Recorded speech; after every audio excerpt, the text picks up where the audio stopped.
Hi friends, కొబ్బరి తురుముతో నేను లడ్డూలు అయితే చేస్తున్నాను. చూడండి, చాలా బాగుంటుంది టేస్ట్.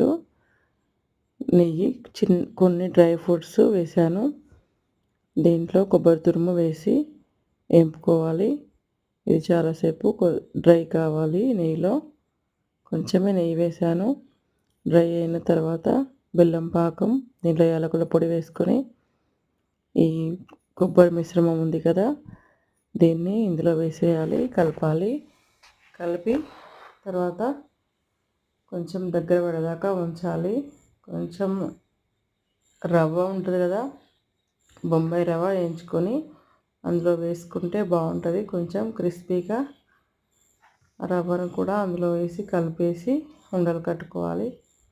చాలా బాగుంటుంది ఫ్రెండ్స్. మీరు కూడా ట్రై చేయండి. లైక్ చేయండి, షేర్ చేయండి, సబ్స్క్రైబ్ చేయండి.